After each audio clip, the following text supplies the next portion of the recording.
Hello friends, कैसे हो भाई सारे के सारे। हैप्पी न्यू ईयर आप सभी को 2024 में। और आज नए साल में और पहले दिन दोस्तों आज हम शुरू कर रहे हैं एक बहुत ही प्यारा सा कमाल का चैप्टर, क्लास 6 का है दोस्तों। चैप्टर का नाम जो है वो है प्रॉफिट और लॉस। इसमें हम सीखेंगे किसका प्रॉफिट होता है, किसका लॉस होता है, कैसे भी हम किसी चीज का प्रॉफिट निकाल सकते हैं या फिर लॉस निकाल सकते हैं।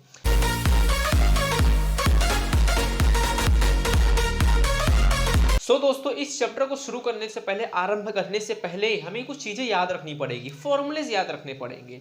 तो बेसिकली देखो, चैप्टर का नाम है प्रॉफिट और लॉस। प्रॉफिट मतलब मेरा फायदा, लॉस मतलब मेरा लॉस। ठीक है, चलिए शुरू करते हैं। तो सबसे पहले सीखेंगे प्रॉफिट का फॉर्मूला क्या है। व्हाट इज प्रॉफिट, प्रॉफिट क्या है और उसका फॉर्मूला क्या है। सो प्रॉफिट मतलब फायदा होता है। प्रॉफिट निकालेंगे कैसे, प्रॉफिट निकालेंगे हम लोग सेलिंग प्राइस, बोलो selling price minus cost price. अच्छा, क्या होता है सेलिंग प्राइस, क्या होता है कॉस्ट प्राइस, सब समझेंगे आराम से, ध्यान से सब समझेंगे। देखो सेलिंग प्राइस मतलब क्या होता है, देखो पहले हम सीखेंगे कॉस्ट प्राइस क्या होता है, कॉस्ट प्राइस क्या होता है, फिर सीखेंगे सेलिंग प्राइस क्या होता है। ओके, कॉस्ट प्राइस मतलब होता है, जैसे ये मार्कर है, ये मार्कर मैंने दुकान से खरीद के लाया 10 रुपए का। कितने का खरीद के लाया, इस मार्कर को मैंने दुकान से 10 रुपए का खरीद के लाया। तो कॉस्ट प्राइस है ना, मैंने खरीद के लाया है, इसको मैंने दुकान से खरीद के लाया है, तो ये मेरा कॉस्ट प्राइस हो गया। अच्छा, ये मार्कर अगर मैं किसी को बेच दूं, किसी को मैं इसको बेच दूं, सेल कर दूं, मैं ये बोला, एक मेरे पास मेरा दोस्त राजू था, उसको मैं बोला ये बहुत अच्छा मार्कर है, इसको 20 रुपए में ले ले, पूरे मार्केट में तो कहीं नहीं मिलेगा ये मार्कर 20 रुपए में, और महंगा मिलेगा, ले ले मैं सस्ता दे रहा हूँ। देखो उसको कितने का ये मार्कर दे दिया मैंने, उसको ये मार्कर 20 रुपए में दे दिया। तो देखो कॉस्ट प्राइस मतलब कितने का मैंने खरीदा, और सेलिंग प्राइस मतलब कितने का मैंने बेचा। ठीक है, कॉस्ट मतलब कितने का मैंने खरीदा, सेलिंग मतलब मैंने कितने का बेचा। अच्छा, अब प्रॉफिट का होता है selling price minus cost price. Selling price मतलब जितने में मैंने बेचा वो, और कॉस्ट प्राइस मतलब जिसमें जितना मैंने खरीदा था। एग्जाम्पल देखो, सेलिंग प्राइस जैसे मैंने ये मार्कर को राजू को सेल किया हूं ना, 20 रुपए का सेल किया हूं, तो सेलिंग प्राइस क्या हो जाएगा 20 रुपया माइनस माइनस कॉस्ट प्राइस। खरीदा कितने का था ये मैंने मार्कर, मैंने 10 रुपए का खरीदा था मार्कर। देखो 20 माइनस 10 कितना हो गया 10, यानी टोटल 10 रुपीज का मुझे प्रॉफिट हुआ है। ठीक है, खरीदा था मैंने 10 का, बेचा उसको 20 का, तो मेरे प्रॉफिट कितना हुआ, मुझे 10 का मुझे प्रॉफिट हो गया है। तो ये होगा प्रॉफिट। प्रॉफिट कैसे निकालोगे, selling price minus cost price. अच्छा, इसको शॉर्ट में भी लिखते हैं, इसको शॉर्ट में लिखते हैं एसपी माइनस सीपी। देखो एस मतलब सेलिंग, पी मतलब प्राइस, सी मतलब कॉस्ट, पी मतलब प्राइस। समझ में आया क्या, selling price minus cost price. अच्छा दोस्तों, एक लॉस का फॉर्मूला होता है। अब जरूरी थोड़ी ना हमेशा लाइफ में प्रॉफिट ही हो, कभी लॉस भी होता है, कभी प्रॉफिट होता है। अच्छा, लॉस का फॉर्मूला क्या है, लॉस का फॉर्मूला है इसका उल्टा, ये है सेलिंग माइनस कॉस्ट, और ये रहेगा cost price minus selling price. Okay, क्या रहेगा formula, cost price minus selling price. तो ये लॉस का फॉर्मूला हो गया। अब समझ लो, मैंने ये दूसरा मार्कर, ठीक है, ये ग्रीन मार्कर का एग्जांपल मैंने प्रॉफिट में लिया था, ब्लैक मार्कर।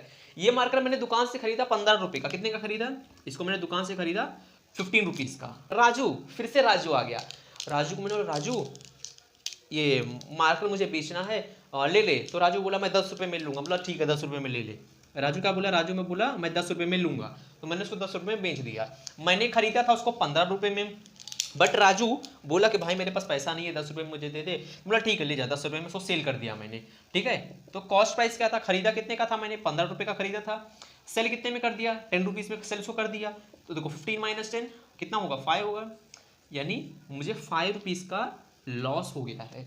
घाटे में चले गया मैं 5 रुपया, ऊपर फायदा हुआ था मुझे 10 रुपए का, मैंने फायदा, राजू को मैंने उल्लू बना दिया था, मैंने खरीदा था 10 का, उसको बेचा 20 का, तो मुझे प्रॉफिट हो गया था, बट यहाँ मुझे 5 रुपए का लॉस हो गया है। ठीक है, तो यही सारी चीजें हम इस चैप्टर में करने वाले हैं। तो मैंने आपको ब्रीफ इंट्रोडक्शन दे दिया चैप्टर में क्या है, क्या फॉर्मूले हैं, एक एग्जाम्पल भी मैंने आपको बता दिया है। Profit SP minus CP, loss CP minus SP. तो चलिए चैप्टर में प्रैक्टिस सेट क्वेश्चन सॉल्व करते हैं। दोस्तों प्रैक्टिस सेट 31 का क्वेश्चन नंबर 1 है, the cost price and the selling price are given in the following table. तो ये टेबल में देखो कॉस्ट प्राइस हमें दिया है और सेलिंग प्राइस हम लोग को दिया है। ठीक है, find out whether there was a profit और loss, how much it was. हम लोग को क्वेश्चन में दोस्तों ये फाइंड करना है कि प्रॉफिट है या लॉस है, यानी कॉस्ट प्राइस और सेलिंग प्राइस में प्रॉफिट है या लॉस है, और अगर प्रॉफिट है तो कितने का प्रॉफिट है, लॉस है तो कितने का लॉस है। जो फॉर्मूला मैंने अभी आपको पढ़ाया था, profit selling price minus cost price, और लॉस का cost price minus selling price, ये फॉर्मूला से ध्यान में रखना आपको, बहुत ईजी है। चलो सॉल्व करते हैं। ठीक है दोस्तों, अच्छा हम लोग को मालूम कैसे पड़ेगा कि ये प्रॉफिट है या लॉस है। ठीक है, अब सॉल्व करना चालू कर रहे हैं हम लोग। क्वेश्चन नंबर 1 है, कॉस्ट प्राइस है 4500 और सेलिंग प्राइस है 5000। ठीक है, तो प्रॉफिट है या लॉस है। तो कभी भी याद रखना दोस्तों, अगर मेरा सेलिंग प्राइस ज्यादा रहा तो वो प्रॉफिट है। सेलिंग प्राइस कहाँ है, ये सेलिंग प्राइस अगर मेरा ज्यादा रहा, ये अगर ज्यादा रहा तो मेरा प्रॉफिट है। तो देखो 4500 और 5000 कौन सा बड़ा है, तो 4500 बड़ा है कि 5000 बड़ा है, तो 5000 बड़ा है, यानी मेरा सेलिंग प्राइस ज्यादा है। तो सेलिंग प्राइस ज्यादा है मतलब क्या है, यहाँ मेरा प्रॉफिट है। ठीक है, यहाँ मेरा प्रॉफिट है। अब देखो 4100 बड़ा है कि 4100 बड़ा है कि 4090 रुपीज़ बड़ा है, तो ऑफकोर्स 4100 बड़ा है। ठीक है, ये बड़ा है ये छोटा है। तो देखो मैंने क्या बोला था, सेलिंग प्राइस हमेशा ज़्यादा होना चाहिए। इसमें देखो सेलिंग प्राइस ज़्यादा नहीं है, इसमें कॉस्ट प्राइस ज़्यादा है, तो क्या हो जाएगा, ये हो जाएगा लॉस। अब इसमें देखो 700 बड़ा है कि 799 बड़ा है, ये बड़ा है, तो सेलिंग प्राइस बड़ा है मतलब प्रॉफिट है। सेलिंग प्राइस बड़ा है मतलब प्रॉफिट है, अगर सेलिंग प्राइस छोटा रहेगा कम रहेगा तो मतलब लॉस है। देखो यहाँ 1000 है या 920 है, तो कौन सा बड़ा है, ये बड़ा है, तो सेलिंग प्राइस इस बार कम है, सेलिंग प्राइस कम है मतलब लॉस है। ठीक है, बहुत इजी है। अगर सेलिंग प्राइस ज्यादा मतलब प्रॉफिट, कम मतलब लॉस, यही चीज आपको ध्यान रखना है। सेलिंग प्राइस देखो इसमें ज्यादा है तो ये प्रॉफिट है, इसमें कम है तो लॉस है, इसमें ज्यादा है तो प्रॉफिट, इसमें कम है तो इसमें लॉस है। ठीक है दोस्तों, अच्छा अब कितने का प्रॉफिट है कितने का लॉस है वो भी हमें कैलकुलेट करना है, तो चलो करते हैं। प्रॉफिट यानी यहाँ पहले वाले में प्रॉफिट आ गया ना, मतलब प्रॉफिट का फॉर्मूला लगाएंगे हम लोग। तो प्रॉफिट का फॉर्मूला क्या बोलता है, selling price minus cost price. ठीक है, सेलिंग प्राइस कितना है, सेलिंग प्राइस है 5000 रुपीज़ का, तो यहाँ मैंने लिख दिया 5000 माइनस कॉस्ट प्राइस कितना है दोस्तों, 4500 का कॉस्ट प्राइस है। अच्छा ये दोनों को माइनस करूँगा तो क्या आंसर आएगा, ये दोनों को माइनस करूँगा तो आंसर आएगा 500। ठीक है, तो कितने रुपीज़ का मुझे प्रॉफिट हुआ, मुझे हो गया टोटल 500 रुपीज़ का प्रॉफिट। बात समझ में आ गई। ठीक है, बात समझ में आ रही तो कमेंट में हाँ जरूर लिखना। चलो नेक्स्ट क्वेश्चन करते हैं। क्या है, 4100 और 4090 रुपीज़ में ये लॉस है। ठीक है, इसमें लॉस है, क्यों लॉस है, क्योंकि सेलिंग प्राइस इसमें हम लोग का कम है और कॉस्ट प्राइस ज़्यादा है। तो लॉस है तो लॉस का फॉर्मूला लगाएंगे, यहाँ लिखेंगे लॉस। लॉस का फॉर्मूला क्या होता है, CP माइनस SP। ठीक है दोस्तों, अच्छा CP क्या है, यानी कॉस्ट प्राइस क्या है, कॉस्ट प्राइस है 4100, सेलिंग प्राइस कितना है 4090 रुपीज़। ये दोनों को माइनस करूँगा तो क्या आंसर आएगा, मुझे 10 रुपीज़ का आंसर आएगा। ये दोनों को माइनस करूँगा तो 10 रुपीज़ आएगा, यानी मुझे लॉस है, कितने रुपए का लॉस है, 10 रुपये का लॉस है। ठीक है, देन क्वेश्चन नंबर 3 है, कॉस्ट प्राइस है 700, सेलिंग प्राइस है 799, इसमें मुझे प्रॉफिट हुआ है, क्यों, क्योंकि सेलिंग प्राइस ज़्यादा है। अच्छा प्रॉफिट है तो प्रॉफिट का फॉर्मूला लगाओ। प्रॉफिट का फॉर्मूला क्या कहता है, SP माइनस CP। SP कितना है 799 है, और कॉस्ट प्राइस कितना है 700 है, तो माइनस करूँगा तो 99 आंसर आएगा, यानी मुझे प्रॉफिट है कितने रुपए का, 99 रुपीज़ का प्रॉफिट है। देन लास्ट क्वेश्चन भी सॉल्व करेंगे। देखो इसमें लॉस है, यानी लॉस का फॉर्मूला लगाएंगे हम लोग के लॉस का, तो CP यानी कॉस्ट प्राइस क्या है, कॉस्ट प्राइस हम लोग का 1000 रुपीज़ है, 1000। सेलिंग प्राइस क्या है 920 है, ये दोनों को माइनस करूँगा तो कितना आएगा आंसर 80, यानी मुझे 80 रुपीज़ का लॉस है। ठीक है दोस्तों, तो इस तरह से क्वेश्चन नंबर 1 हम लोग का पूरा सॉल्व हो जाता है। ठीक है, आपको ये सब लिख के नहीं दिखाना है, सिर्फ आपको ये फिल इन द ब्लैंक्स है, ये टेबल है, टेबल में फिल करना है, इसको आपको निकालना है, पहले निकालना है फिर निकाल के टेबल में फिल करना है। तो कितना इजी था दोस्तों, देखा सिर्फ हमने प्रॉफिट और लॉस के फॉर्मूले को याद करके हम लोग ये सब निकाल लिया। ठीक है दोस्तों, चलो इसको लिख लीजिए। देन क्वेश्चन नंबर 2 सॉल्व करते हैं। फ्रेंड्स क्वेश्चन नंबर 2 है, a shopkeeper bought a bicycle for 3000 rupees and sold them for 3400, how much was his profit. ठीक है, तो इसमें क्वेश्चन में खुद बोल दिया है, मतलब इसमें क्वेश्चन में पूछा कि प्रॉफिट कितने का है, तो हमें बताना है प्रॉफिट कितने का है। सो दोस्तों इस क्वेश्चन में क्या कहा है, इस क्वेश्चन में कहा है एक शॉपकीपर, एक दुकान वाला 3000 का साइकिल लाता है और उस पूरे साइकिल को 3400 में बेच देता है, तो हमें बताना है प्रॉफिट कितना है। तो निकालते हैं क्वेश्चन नंबर 2 सॉल्यूशन लिखो या फिर आंसर लिखो, एक ही बात है।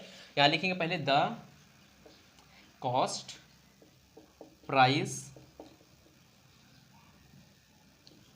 ऑफ अ बाय साइकिल कितना रुपीज़ है, 3000 है, 3000, और फिर क्या है द सेलिंग प्राइस, कितने में बेचा है 3400 में, the selling price of a bicycle is कितना रुपीज़ है, 3400 रुपीज़ है।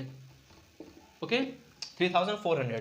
तो अभी हम लोग को निकालना क्या है, हम लोग को निकालना है प्रॉफिट। क्या प्रॉफिट है उसका, तो यहाँ लिखेंगे हम लोग प्रॉफिट इज इक्वल्स टू, ये कॉस्ट प्राइस है और ये सेलिंग प्राइस है। प्रॉफिट का फॉर्मूला क्या है दोस्तों, selling price minus cost price. ठीक है, देन सेलिंग प्राइस क्या है, सेलिंग प्राइस देखो कितना है 3400 है, 3400 माइनस कॉस्ट प्राइस कितना है 3000 है। ये दोनों को माइनस करूँगा तो कितना आएगा 400, यानी 400 रुपीज़ का मेरे को प्रॉफिट हुआ है, मेरे को नहीं दुकान वाले को हुआ है प्रॉफिट। ठीक है दोस्तों, देन यहाँ फाइनल आंसर लिखेंगे शॉप कीपर प्रॉफिट वॉज ₹400, यानी 400 रुपीज़ का शॉपकीपर को प्रॉफिट हुआ है। इसको यहाँ पे देयरफॉर 3 डॉट बना देंगे यहाँ पे देयरफॉर। ठीक है दोस्तों, तो इस तरह से क्वेश्चन नंबर 2 भी सॉल्व होता है, इसको लिख लीजिए। देन क्वेश्चन नंबर 3 सॉल्व करते हैं दोस्तों। क्वेश्चन नंबर 3 है, Sunanda buy bought milk for ₹475. She converted it into yogurt and sold it for 700 rupees. How much profit did she make? Sunanda by जो रहती है वो 475 रुपीज़ का दूध लेके आती है, देन उसको दूध को योगर्ट में कन्वर्ट कर देते हैं। ठीक है, योगर्ट में कन्वर्ट करके उसको बेचते हैं 700 रुपीज़ का। तो हम लोग को बताना है कि प्रॉफिट कितने का है उसको। तो यहाँ लिखेंगे question number 3 solution, the cost price of milk का कॉस्ट प्राइस क्या है 475 रुपीज़। ठीक है दोस्तों, सेलिंग प्राइस क्या है, the selling price of yogurt, कितना है योगर्ट का सेलिंग प्राइस है 700 रुपीज़। देन प्रॉफिट का फॉर्मूला हमें लगाना है, क्योंकि क्वेश्चन में पूछा है प्रॉफिट कितने का है। Profit is equal to, profit का फॉर्मूला क्या है, selling price minus cost price. Selling price कितना है 700, कॉस्ट प्राइस कितना है 475। इन दोनों को माइनस करेंगे कितना आंसर आएगा, 10 में से 5 गया 5, 9 में से 7 गया 2, देन 6 में से 2 गया 6 में से 4 गया 2, कितना आ गया 225 रुपीज़। ये हो गया प्रॉफिट, ये हो गया प्रॉफिट। यहाँ फाइनल लिखेंगे Sunanda by made a profit of ₹225। सो इस तरह से दोस्तों क्वेश्चन नंबर 3 भी सॉल्व होता है। देखो सेलिंग कॉस्ट प्राइस कितना था, मिल्क कितने में खरीद के लाई थी, उसको योगर्ट बना के इतने में बेची, देन हमने फॉर्मूला लगाया माइनस किया, आंसर आ गया 225 रुपीज़। सो इस तरह से दोस्तों आज के लेक्चर में हम लोगों ने बेसिक देखा, प्रॉफिट लॉस का फॉर्मूला सीखा, question number 1, question number 2, question number 3 solve किया। बचे क्वेश्चन नेक्स्ट लेक्चर में सॉल्व करेंगे, तब तक के लिए इसको प्रैक्टिस करो अच्छे से, खुद से एक बार प्रैक्टिस करो इस सबको। देन मिलते हैं नेक्स्ट लेक्चर में, till then be safe, bye.